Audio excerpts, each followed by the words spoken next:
M পের জগদীশ।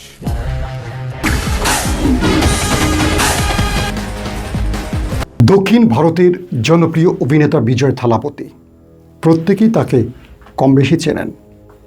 তামিলনাড়ুর যত ব্লকবাস্টার মুভি আছে তার মধ্যে উল্লেখযোগ্য এই মুভিগুলো বিজয় থালাপতির অভিনীত। যখন ক্যারিয়ারের একদম শীর্ষ পর্যায়ে রয়েছে, জনপ্রিয়তার তুঙ্গে, হঠাৎ করে ফিল্ম ছেড়ে দেওয়ার ঘোষণা দিলেন। কিন্তু কেন? কারণ তিনি রাজনীতিতে আসবেন। বিজয় থালাপতির মতো একজন অভিনেতা রাজনীতিতে আসলেন আর রাতারাতি মুখ্যমন্ত্রী হয়ে গেলেন, এটা বিস্ময়কর নয়?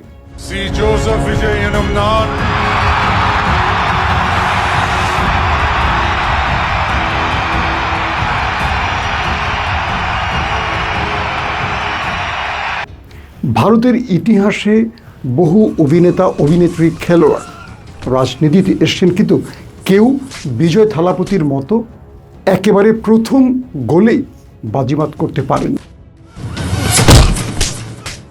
ফুটবলে যেমন মেসি মাঠে নেমে বাজিমাত করেছেন, ঠিক ইতিহাসে বা রাজনৈতিক ইতিহাসে ভারতে এই প্রথম কোনো একজন অভিনেতা নিজের নতুন দল গঠন করলেন, সেই দল সরাসরি ক্ষমতায় বসে গেল। চলুন আজ বিজয়ের গল্প শোনাবো আপনাদের। ভারতের রাজনীতিতে এক প্রশ্ন হলো, বিজয় থালাপতির মতো একজন অভিনেতা, তিনি রাজনীতিতে নাম লেখালেন, আবার এক গোলে বাজিমাত কি করে করলেন?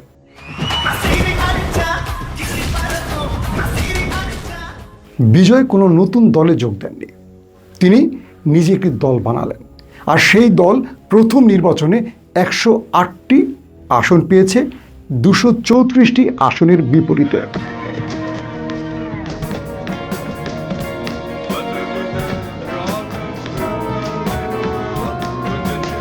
তারপর শুরু হয় এক নতুন আলোচনা।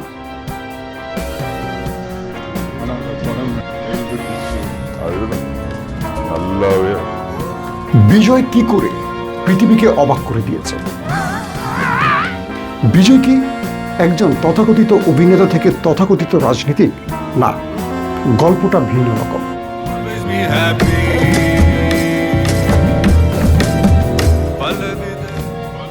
যদি বাংলাদেশের দিকে তাকান, আমরা কল্পনা করতে পারি জিয়াউর রহমানকে।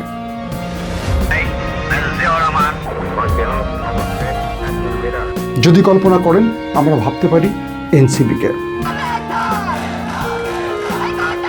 জিয়াউর রহমান এক টালমাটাল দেশে অস্থিরতার মধ্যে সিপাহী বিপ্লবের মাধ্যমে তিনি ক্যান্টনমেন্ট থেকে নেমে হয়ে গেলেন রাজনীতিক।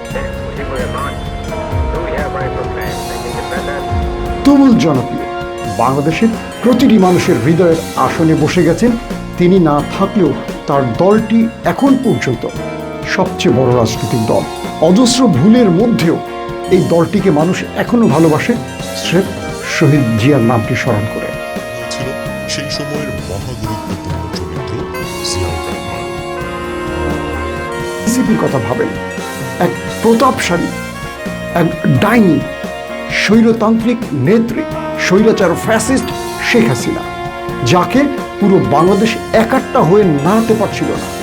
হঠাৎ করে অল্প কিছু ছেলে, চেনা নেই জানা নেই, তারা আসলেন, রাজপথ কাঁপালেন বৈষম্য বিরোধী আন্দোলনের নাম করে। তাদের ডাকে পুরো বাংলাদেশ নেমে এলো।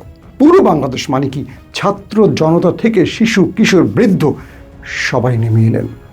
রাজপথে জীবন দিল 2000 মানুষ, 30-40 হাজার আহত হলেন, পঙ্গু হলেন, অন্ধ হলেন।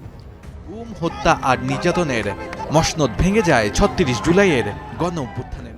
হাসিনা পালালো। থেকে নেমে কালো রঙের গাড়িতে উঠছেন দুই বোন, শেখ হাসিনা ও শেখ রেহানা। কিন্তু এনসিপি ব্যর্থ হলো। এনসিপি তার শেষ গোলটাতে ট্রাইবেকারে চলে গেলেন, পারলেন না বিজয়টা ছিনিয়ে আনতে। যেখানে এনসিপি ব্যর্থ হলো, সেখানে বিজয় গোল দিল। বিজয় তার প্রতিটি সিনেমাতে বাস্তব প্রেক্ষাপট তুলে আনতে। স্কুল করে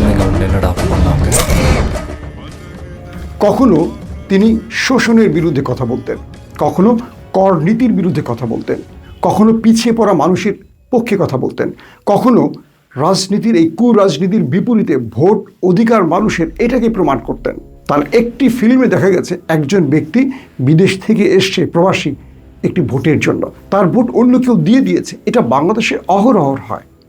সেই একটি ভোটের লড়াইয়ের জন্য তিনি চলে যান এক আন্দোলনে। এরকম অজস্র গল্পগুলো ভারতের মানুষের হৃদয়কে টাচ করে। কিন্তু সবচেয়ে বড় টার্নিং পয়েন্ট বিজয়ের কোনটি জানেন? বিজয়কে যখন রাজনীতিকরা দমাতে পারছিলেন না, যখন ভারতের রাজনীতির অন্ধকার জগৎ সিনেমার মাধ্যমে বিজয় প্রকাশ করছিলেন একটার পর একটা মুভিতে, তখন রাতারাতি ভারতের রাজনীতিকরা শত্রু বানিয়ে ফেলে বিজয় থালাপতিকে। হঠাৎ করে ইনকাম ট্যাক্সের লোক এসে তাকে গ্রেফতার করে নিয়ে যায়। 20-25 ঘন্টা পর যখন তাকে ছাড়া হয়, তখন তিনি একটি শুটিং স্পটে আসেন। দেখেন তার পেছনে লাখো মানুষ দাঁড়িয়ে আছে। একটি সেলফি তুললেন বিজয় থালাপতি। সেই সেলফিটা হলো তার লাইফের টার্নিং পয়েন্ট। এরপর বিজয় ক্রমান্বয়ে ফিরে আসেন রাজনীতিতে। বিজয়ের দলটি নিছক কোনো দল নয়। যেমন আমাদের দলগুলো, যদি আমরা একটু বিএনপিকে নিয়ে বিশ্লেষণ করি, 18 বছর পর বিএনপিকে যখন আমরা রাষ্ট্রীয় ক্ষমতা দেখলাম, ভেবেছিলাম অনেক তরুণরা আসবে, মেধাবীরা আসবে, বিশ্ববিদ্যালয়ের মেধাবী যুবকরা আসবে, বিভিন্ন পেশার একদম যারা ক্লিন ইমেজের তারা আসবে। কি দেখলাম? বিএনপি সে পুরনো জঞ্জালগুলোই এখন রাষ্ট্রের গুরুত্বপূর্ণ পদে আছে। কিসের মধ্যে কি পান্থাবাতে গিয়ে যাই হোক, মানে স্পিকার করেন না পরীক্ষার সময়, আপনি করেননি? অনেক লেখার পরে এরকম করেন না? এরকম করিনি আমরা। কিন্তু বিজয় কি করলেন?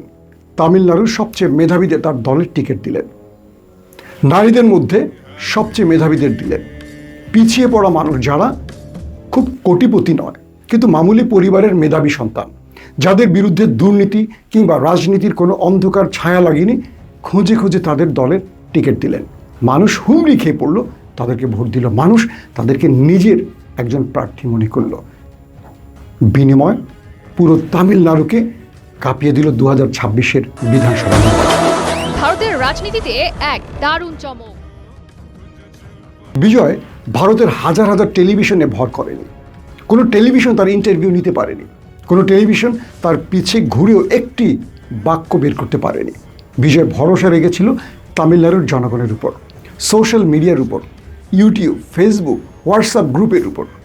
তিনি একটা ইয়াং জনগোষ্ঠীকে তৈরি করলেন, যারা আগামী 50 বছর তামিলনাড়ুর রাজনীতি কন্ট্রোল করবে। তাদেরকে তুলে আনলেন এবং তাদেরকে দিয়ে এই দলটি বানালেন।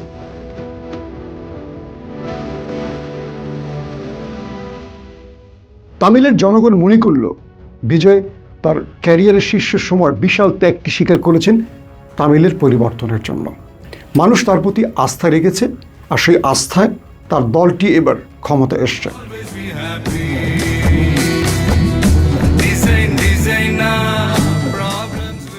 একজন অভিনেতা একটি দল গঠন করলেন, সেই দল প্রথম এসেই ক্ষমতায় বসে যাচ্ছে। এটি ইতিহাসে বোধহয় এটি বিরল। আমরা যদি বিজয় থালাপতির থেকে কিছু শিক্ষা নিতে চাই, একটি বিষয় বুঝবো, তিনি একজন সেকুলার। তিনি মুসলমানদের ইফতার প্রোগ্রামে যান, হিন্দুদের প্রোগ্রামে যান, খ্রিস্টানদের প্রোগ্রামে যান। তার কাছে ধর্ম নয়, প্রতিটি মানুষের অধিকার সবার আগে। তিনি যে স্লোগানটি তুলে এগিয়ে গেছেন, সেই স্লোগানটি পুরো তামিলনাড়ুর মানুষের হৃদয়ে স্থান পেয়েছে। আমরা বাংলাদেশে এমন একজন বিজয় থালাপতিকে খুঁজছি, কিন্তু দেখুন, আমরা দেখেছি আমাদের নূর, আমাদেরকে বিব্রত করছে, কিন্তু আমাদের দিকটাও দেখতে হবে যে আমরাও নির্বাচনে। নুরুল হক নূর, তিনি এসেছিলেন একটি আন্দোলনের মধ্য দিয়ে। এরপর দেখলাম তিনি বিক্রি হয়ে গেলেন, কখনো এই দল কখনো ওই দল, যে দল টাকা দেয় সেখানেই বিক্রি হন। তিনি এমনও রাজনীতি করেছেন, আওয়ামী ফ্যাসিজমের পক্ষে অর্থের বিনিময়ে নিজেকে বিক্রি করেছেন। আমরা এনসিপিকে দেখেছি, যে কজন বসেছিল উপদেষ্টা পরিমণ্ডলে, হাজার হাজার কোটি টাকা লুটপাটের অভিযোগ তাদের উপর এসছে। আমরা এমন কাউকে বিজয় থালাপতির মতো আস্থায় রাখতে পারি না যে আমাদের অন্ধকার থেকে মুক্তি দেবে। পেয়েছিলাম এক জিয়াউর রহমানকে, অকালে তাকে হারিয়েছি, কিন্তু জিয়াউর রহমানের দলটি কি আজ সেই আদর্শে চলছে? এই প্রশ্নটি এখন আমাদের করতেই হয়। প্রত্যেকে ভালো থাকবেন। আল্লাহ হাফিজ।